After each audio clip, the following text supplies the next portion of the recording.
This is an ancient Chinese torture technique designed to drive people insane. It involves them being completely tied up so they can't move their arms, feet, or head. But the most important part is the drop of water that consistently falls in their forehead for the entire time. The average person can last around 30 to 40 minutes doing this before they give up. So I'm gonna try for the next 8 hours and tell you exactly how hard it is and whether it actually made me go crazy. Now, of course, the water plays a super critical part, which I'll explain in a bit, but first I want to talk about why you're tied up.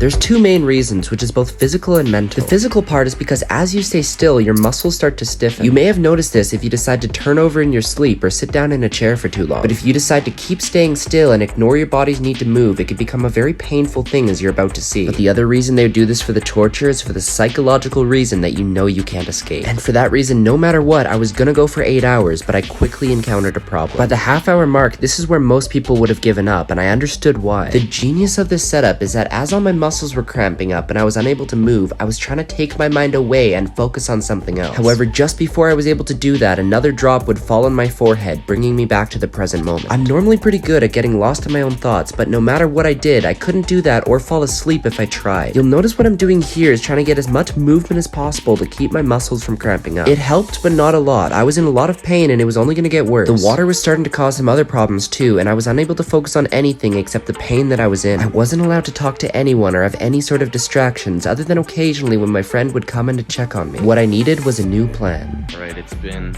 an hour and 40 minutes. How is it, Tyler?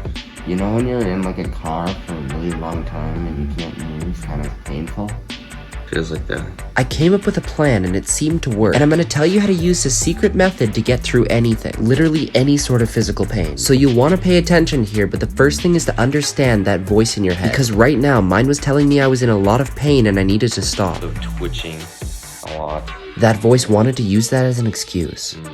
Do you think you're gonna keep going? Alright. Now, I kept telling myself I wasn't gonna give up, but that was the voice too. I needed to control it. Getting tough now, eh? How are you feeling? My head is hurting a lot. Time seems to move way slower. Feels like it's been like a whole day. And controlling the voice does help. Repeating positive things in your mind like I'm not gonna give up and I could get through this helps a lot. But I took it even further with a concept that literally changed my world. You are not your thoughts. That voice in your head is not you. It's your body's way of reacting to every situation. And literally for the rest of the challenge, I was able to practice just stepping back and observing myself in this situation. It hurt, but I was watching it like a character in a YouTube video. But because of this mindset, I didn't go crazy, nor was it that hard for me to push through. And when I hit the 8-hour mark, I was able to finally set myself free and see how I felt. And you're gonna see this had a way bigger effect on my body than I thought. It started off with the marks that were left on me from the handcuffs and the rope. Oh, I see there's like marks. Oh no. Oh jeez. I didn't know I did it that tight. Bruh. But this next experience was something I've actually never felt before and was kind of cool to witness. Nice and slow, nice and slow. For some reason, it felt like gravity had just doubled. So how hard was this challenge? A lot more difficult than I made it seem, but with the right mindset, anything is possible. That's a weird feeling. I feel like the back of my head is like flat.